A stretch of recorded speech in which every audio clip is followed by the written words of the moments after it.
Welcome back दोस्तों।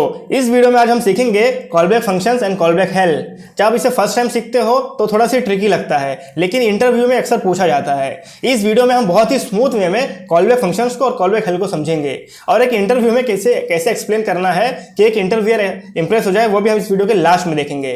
तो चलिए हम वीडियो को स्टार्ट करते हैं सीधा एक एग्जाम्पल के साथ। तो सबसे पहले यहाँ पे हम एक एग्जाम्पल ले लेते हैं। यहाँ पे मैं फंक्शन क्रिएट कर लेता हूँ। लेट उसका हम वो फंक्शन का नाम रखते हैं कॉल बैक।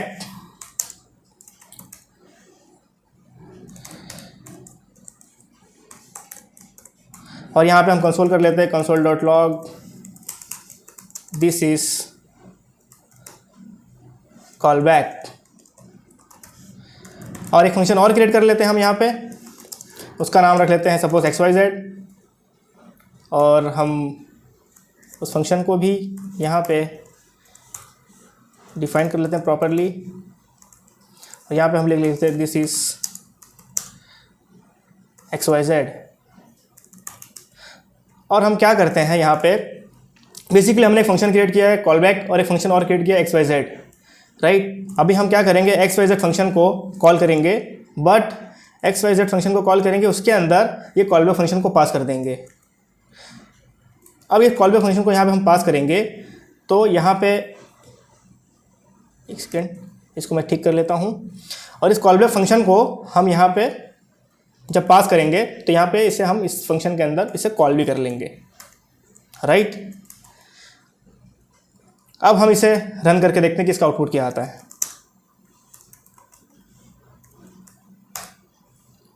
तो यहाँ पे आपको देखने को मिल रहा है कि this is XYZ and this is call back. तो बेसिकली हमने क्या किया, यहाँ पे फंक्शन बनाया कॉल बैक और एक फंक्शन बनाया XYZ, और XYZ फंक्शन को हमने कॉल किया, उसके अंदर हमने इस फंक्शन को पास कर दिया। और उसको पास करने के बाद यहाँ पे एज आर्ग्यूमेंट पास हुआ है ये, और यहाँ पे इसे हमने कॉल कर दिया, राइट। तो सिंपल सा था। यहाँ पे हमने एक फंक्शन क्रिएट किया और यहाँ पे और एक फंक्शन क्रिएट किया, इस फंक्शन को इस फंक्शन के अंदर पास किया और इस फंक्शन के अंदर पास करने के बाद इसे एग्जीक्यूट किया। तो गाइस ये सिंपल सा एक कॉल बैक फंक्शन का एग्जांपल था। तो बेसिकली आपको समझ में आया होगा कि एक फंक्शन, जब हम एक फंक्शन बनाते हैं उसके अंदर और एक फंक्शन पास करते हैं और उसे कॉल करते हैं तो उसे कहा जाता है कॉल बैक फंक्शन। लेकिन अब हम देखेंगे कि इसका एक्चुअल में कॉल बैक फंक्शन का यूज़ कहाँ होता है, इसका मेन मकसद क्या है। अभी मैं आपको वो चीज़ें दिखाता हूँ। तो आप एक काम करेंगे, यहाँ पे पहले मैं एक कोड लिख लेता हूँ कंसोल डॉट लॉग। एक असिंक कोड आपको मैं लिख के दिखाता हूँ। यहाँ पे एक सेट टाइम आउट का फंक्शन हम क्रिएट कर लेते हैं, राइट। इसे 2 सेकेंड के बाद हम एग्जीक्यूट कर लेंगे। और हम यहाँ पे सपोज इसके अंदर कोई एक डेटाबेस ऑपरेशन कर रहे हैं।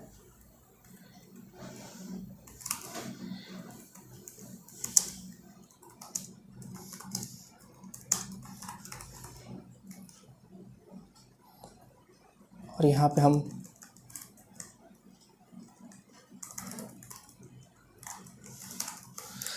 राइट अभी एक सिंपल सा मैंने कोड लिखा है, ये असिंक कोड है, राइट। असिंक कोड मतलब जो कोड टाइम लेता है एग्जीक्यूट होने में, इसे ब्लॉकिंग कोड भी कहा जाता है, राइट। जो चीज़ टाइम लेती है एग्जीक्यूट होने में, या मतलब जैसे आप डेटाबेस ऑपरेशन, अब आप कोई API कॉल कर रहे हो, आप कोई डेटाबेस से कुछ चीज़ फेच कर रहे हो, तो टाइम लेती है, वो ब्लॉकिंग ऑपरेशन है, राइट। तो उसे हम कहते हैं असिंक ऑपरेशंस। तभी हम इसे एग्जीक्यूट करके देखते हैं।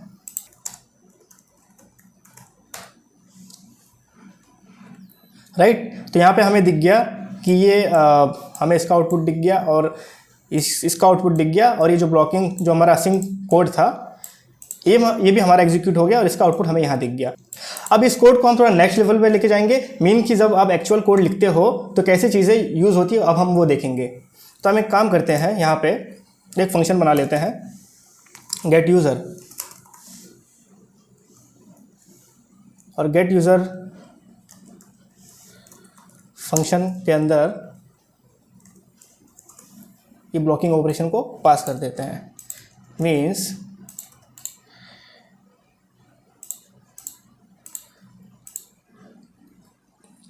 और यहाँ पे हम एक गेट यूज़र फंक्शन को कॉल कर देते हैं। गेट यूज़र फंक्शन को कॉल करने के बाद यहाँ पे हम एज्यूम कर रहे हैं कि ये हमारा गेट यूज़र जो फंक्शन है यहाँ पे एक डेटाबेस ऑपरेशन कर रहा है। डेटाबेस ऑपरेशन करने के बाद यहाँ पे ये कुछ डेटा रिटर्न करेगा, राइट। ये फंक्शन कोई एक पर्टिकुलर डेटा रिटर्न करेगा। तो हम एज्यूम करते हैं कि यहाँ पे गेट यूज़र फंक्शन के अंदर हम आईडी पास करेंगे किसी यूज़र की, उस आईडी की बेस पे हम डेटाबेस से डेटा फेच करेंगे और रिटर्न करेंगे। तो यहाँ पे हम एज्यूम कर लेते हैं कि यहाँ पे एक यूज़र का ऑब्जेक्ट हम रिटर्न कर देंगे, राइट।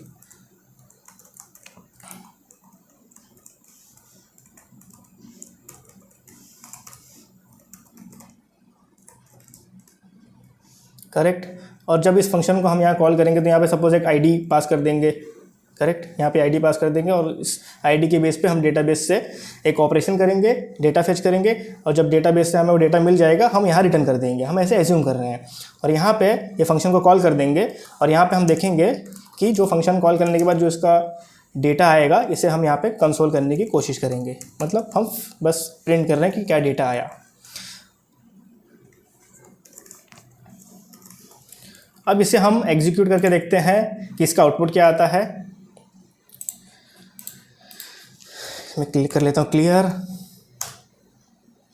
थोड़ा सा शॉकिंग है, राइट, काफ़ी लोगों को पता होगा। तो यहाँ पे क्या हुआ, एक बार वापस एग्जीक्यूट करें, करेक्ट। तो यहाँ पे क्या हुआ, हमारा ये कोड प्रॉपर्ली एग्जीक्यूट हुआ और ये भी प्रॉपर्ली ही एग्जीक्यूट हुआ। बट जैसे कि आपको पता है कि जावास्क्रिप्ट के अंदर जो हमारे असिंक ऑपरेशन होते हैं, ये हमारा असिंक फंक्शन था, राइट।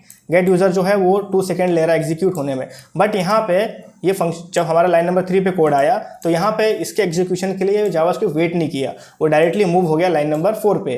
तो इसीलिए इस टाइम पे इसकी वैल्यू हमें मिली अनडिफाइंड। तो आपको यहाँ पे दिख रहा है आउटपुट अनडिफाइंड। उसके बाद यहाँ पे लाइन नंबर 6 हमारा प्रिंट हो गया। तो बेसिकली असिंक ऑपरेशन जो होता है उसके लिए जावास्क्रिप्ट वेट नहीं करता है, ब्लॉकिंग ऑपरेशन के लिए जावास्क्रिप्ट वेट नहीं करता है। अभी ब्लॉकिंग ऑपरेशन को हम कैसे हैंडल करते हैं जावास्क्रिप्ट में, उसके 3 तरीके हैं। पहला तरीका है आप यूज़ कर सकते हो कॉल बैक फंक्शन, राइट। दूसरा है आप यूज़ कर सकते हो प्रॉमिस, और तीसरा आप यूज़ कर सकते हो असिंक अवेट, राइट। तो इस वीडियो के अंदर हम कॉल बैक फंक्शन को यूज़ करके कैसे आप हमारे असिंक ऑपरेशन को हम यूज़ कर सकते हैं वो देखेंगे। बेसिकली गाइज यहाँ पे हमें ये जो यूज़र का डेटा है हमें यहाँ पे एक्सेस करना है, राइट। तो हम क्या करेंगे, यहाँ पे कॉल बैक फंक्शन को कॉल कर देंगे। हम एज्यूम करेंगे कि गेट यूज़र फंक्शन के अंदर हम पास कर रहे हैं एक कॉल बैक फंक्शन, राइट। अभी कॉल बैक फंक्शन को हम यहाँ पे कॉल करेंगे। कब कॉल करेंगे, जब सक्सेसफुली हम अपने डेटाबेस से डेटा को फेच कर लेंगे। तो हम एज्यूम कर रहे हैं कि यहाँ लाइन नंबर 10 पे हम सक्सेसफुली डेटाबेस से डेटा को फेच कर ले रहे हैं। उसके बाद हम यहाँ पे कॉल बैक फंक्शन को कॉल करेंगे। जब ये कॉल बैक फंक्शन को हम कॉल करेंगे तो उस कॉल बैक फंक्शन के अंदर हम यूज़र का डेटा पास कर देंगे, करेक्ट। अब यहाँ पे हमारा यूज़र का डेटा कॉल बैक फंक्शन के थ्रू पास हो रहा है, तो इसकी कोई ज़रूरत नहीं है, हम इसको निकाल देंगे। और यहाँ पे ये हमारा फंक्शन कहाँ से कॉल हो रहा है, यहाँ पे कॉल हो रहा है, करेक्ट। गेट यूज़र का फंक्शन जो है हमारा ये कॉल हो रहा है यहाँ पे, और ये जो कॉल बैक फंक्शन है यहाँ से ही पास होगा। तो यहाँ पे हम कॉल बैक फंक्शन अपना क्रिएट कर लेते हैं।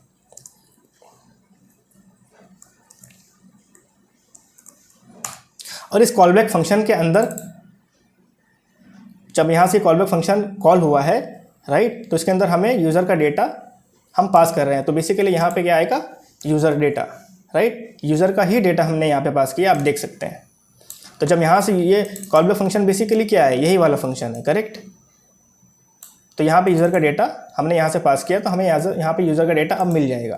तो हम यहाँ से इजीली कंसोल कर सकते हैं यूज़र का डेटा जो हम एक्सेस करना चाहते हैं, करेक्ट। अब यहाँ पे हम यूज़र प्रिंट कर लेंगे जो यहाँ पे हमें मिल रहा है इस फंक्शन के अंदर। अब इसकी भी कोई ज़रूरत नहीं है, इसे भी हम निकाल देते हैं, करेक्ट। और यहाँ पे पहले हम एक वेरिएबल में सेव करके कर रहे थे, अब इसे भी निकाल देते हैं, इसकी भी कोई नीड नहीं है। अब हम इसे प्रिंट करके रन करके देखते हैं कि प्रॉपर्ली हमें यूज़र का डेटा अब मिल रहा है क्या नहीं मिल रहा है।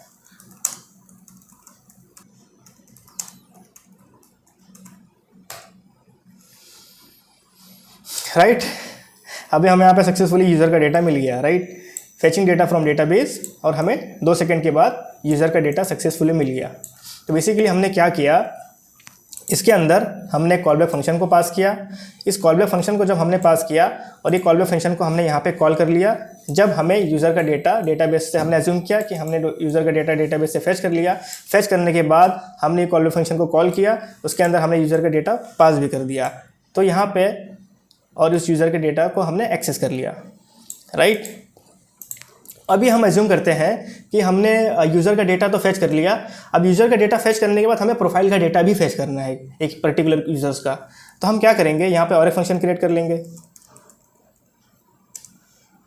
सपोज़ हम यहाँ पे हमें मिल रहा है गेट प्रोफाइल्स का डेटा,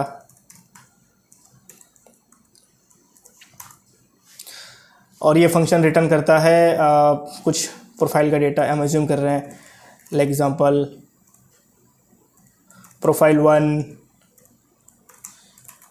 प्रोफाइल 2, प्रोफाइल 3, राइट। और यहाँ पे हम कर रहे हैं कोई एक API कॉल कर रहे हैं प्रोफाइल का डेटा लाने के लिए। हम एज्यूम कर रहे हैं कि calling profile API, right. But ये जो अभी है ये सिंक्रोनस फंक्शन है, राइट। इसमें कोई ब्लॉकिंग ऑपरेशन नहीं हो रहा है, ये तो इजीली कॉल हो जाएगा। बट हमें क्या करना है, ये चीज़ अचीव करनी है ब्लॉकिंग ऑपरेशन के साथ। तो हम इस फंक्शन को अभी हम कन्वर्ट करेंगे असिंक्रोनस फंक्शन के अंदर। तो हम क्या कर लेंगे, असिंक्रोनस फंक्शन में करना है तो हम वापस से सेट टाइम आउट ही यूज़ कर लेते हैं। तो यहाँ पे अगेन 2 सेकंड का टाइमर लगा दिए, और यहाँ पे हम एज्यूम करते हैं कि यहाँ पे हम API कॉल कर रहे हैं। API कॉल करने के बाद हम ये प्रोफाइल का डेटा जो है अपने कॉलबैक फंक्शन के अंदर पास कर देंगे, और यहाँ पे हम वापस से कॉलबैक फंक्शन कॉल करेंगे। और यहाँ पे हमें यूज़र की ID मिल जाएगी, सपोज यूज़र का नेम मिल गया, यूज़र नेम मिलने के बाद और यहाँ पे कॉलबैक फंक्शन जो है हमारा पास हो रहा है, राइट। तो बेसिकली यहाँ पे गेट यूज़र का फंक्शन कॉल हुआ है। उसके बाद अब हम कर रहे हैं गेट प्रोफाइल का फंक्शन कॉल, गेट प्रोफाइल का डेटा फेच करना चाह रहे हैं यहाँ पे। तो हम यहाँ पे अब गेट प्रोफाइल के अंदर यहाँ पे यूज़र नेम को पास करेंगे, और यहाँ पे हम एक कॉलबैक फंक्शन पास कर देंगे। और यहाँ पे एक काम करते हैं गाइस, ये कॉलबैक फंक्शन को हम एरो फंक्शन में कन्वर्ट कर देते हैं। तो हमें कुछ नहीं करना होगा, बस एक ऐसे ऐड कर देना होगा। तो हम यहाँ पे भी एज्यूम करेंगे कि यहाँ पे भी हम एक कॉलबैक फंक्शन पास कर रहे हैं, करेक्ट। और यहाँ पे कॉलबैक फंक्शन पास करने के बाद प्रोफाइल का डेटा हमें यहाँ मिल जाएगा, करेक्ट। इसकी भी कोई नीड नहीं है, इसे हम रिमूव कर देते हैं। और यहाँ पे सक्सेसफुली प्रोफाइल का डेटा मिलने के बाद हम प्रोफाइल का डेटा भी यहाँ पे कंसोल कर लेते हैं।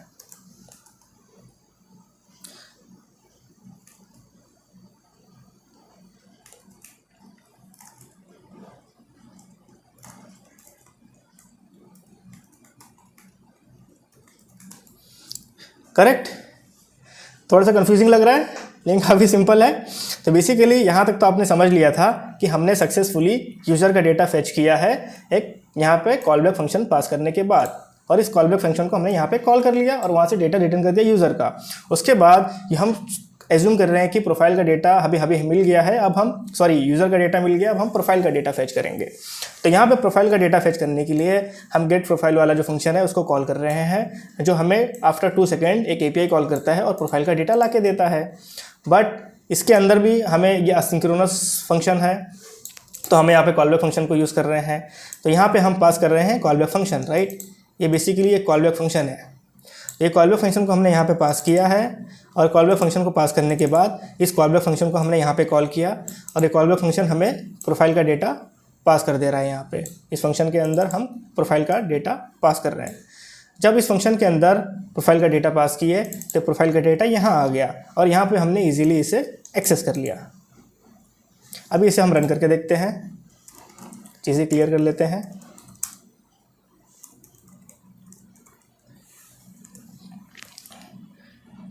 Fetching user data from database, calling profile API, और सक्सेसफुली प्रोफाइल का डेटा मिल गया, करेक्ट। अब थोड़ा एक लेवल और आगे लेके जाते हैं। अब हम एज्यूम करते हैं कि हमने यूज़र का डेटा फेच कर लिया।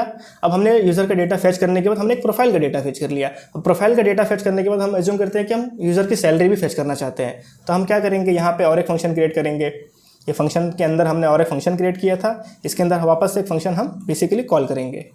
तो यहाँ पे हम क्या करेंगे, गेट सैलरी का एक फंक्शन बना के गेट सैलरी का फंक्शन को कॉल करेंगे, किसके साथ, प्रोफाइल के डेटा के साथ, राइट। और यहाँ पे वापस से एक कॉल बैक फंक्शन क्रिएट करेंगे, पास करेंगे कुछ इस तरह। तो आप कुछ नोटिस कर रहे होंगे यहाँ पे कि कुछ एक नेस्टेड स्ट्रक्चर बनते हुए जा रहा है यहाँ पे, करेक्ट। पहले इसके अंदर एक फंक्शन जो हमने कॉल किया, उस फंक्शन के अंदर वापस से एक फंक्शन कॉल किया गया है, उसके अंदर और एक फंक्शन कॉल किया गया है। तो बेसिकली ये गाइस हमारा था असिंक कोड।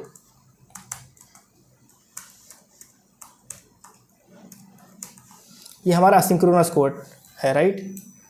अभी इसी कोड को अगर हम सिंक्रोनस वे में कॉल किए होते तो कैसा दिखता, उसे मैं आपको एक बार लिख के दिखाता हूँ।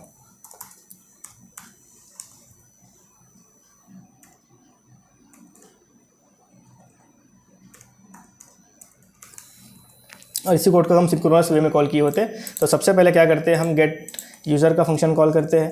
गेट यूज़र का फंक्शन कॉल करने के बाद हम गेट प्रोफाइल का फंक्शन कॉल करते हैं। गेट प्रोफाइल का फंक्शन कॉल करने के बाद हम गेट सैलरी का फंक्शन कॉल करते हैं, करेक्ट, क्योंकि हम लाइन बाय लाइन एक एक चीज़ें लाते हैं। तो यहाँ पे क्या होता, गेट प्रोफाइल का हम फंक्शन कॉल करते हैं, यहाँ पे हमें यूज़र का डेटा गेट यूज़र का फंक्शन कॉल करते हैं, यहाँ पे हमें यूज़र का डेटा मिल जाता, राइट। और यूज़र का डेटा मिलने के बाद हम यूज़र का डेटा यहाँ पास कर देते और उसके बाद हमें प्रोफाइल का डेटा मिल जाता। प्रोफाइल का डेटा मिलने के बाद हम यहाँ पे गेट सैलरी वाला फंक्शन जो है इससे कॉल कर देते और हमें सैलरीज का डेटा मिल जाता। यहाँ पे सपोज कोई एक प्रोफाइल हम पास कर देते, एज्यूम लेट्स कि मैंने कोई एक प्रोफाइल का डेटा यहाँ पास किया था, करेक्ट। तो आप देख रहे होंगे कि जो सिंक्रोनस कोड है वो काफ़ी सिंपल दिख रहा है। सिंपल सा हमने गेट प्रोफाइल का फंक्शन कॉल किया, सिंपल सा हमने गेट यूज़र का फंक्शन कॉल किया, फिर सिंपल सा हमने गेट प्रोफाइल का फंक्शन कॉल किया, उसके बाद हमने सिंपल सा गेट सैलरी का फंक्शन कॉल किया। ये बहुत सिंपल है।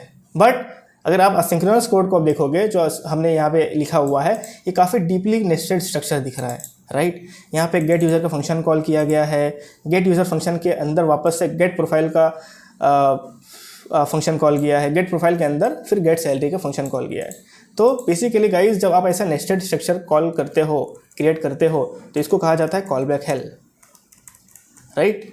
फंक्शन कॉल किया, उसके अंदर वापस फंक्शन कॉल किया, उसके अंदर वापस से फंक्शन कॉल किया, ये आप कंटिन्यूसली और भी पूरा क्रिएट कर सकते हो। तो इसी नेस्टेड स्ट्रक्चर को कॉल बैक हेल कहा जाता है। और इसे अवॉइड करने के लिए हम यूज़ करते हैं प्रॉमिस असिंक अवेट, जो हम किसी और वीडियो में देखेंगे। आई होप गाइस कि आपको चीज़ें समझ में आई होगी। ये थोड़ा सा ट्रिकी है, चीज़ें थोड़ा सा कंफ्यूजिंग लगती है कि कैसे क्या हो रहा है। मैं आपको यही रिकमेंड करूँगा, अगर आपको चीज़ें थोड़ा सा ट्रिकी गई है तो आप इसे वापस से एक बार वीडियो को देखो और मेरे साथ में ये सारी चीज़ें आप क्रिएट करो, ये फंक्शंस क्रिएट करो, ये फंक्शंस को कॉल करो और आप खुद इससे अच्छे से डीपली समझने की कोशिश करो और बिना देखे खुद लिखने की कोशिश करो, तब आपका सारा कॉन्सेप्ट क्लियर होगा। मैंने स्टार्टिंग में कहा था कि कॉल बैक फंक्शन थोड़ा सा ट्रिकी टॉपिक है। अगर आपको कुछ क्वेश्चन है तो आप कमेंट करके बताइए कि आपको इसमें क्या नहीं समझ में आया। तो मिलते हैं हम अपने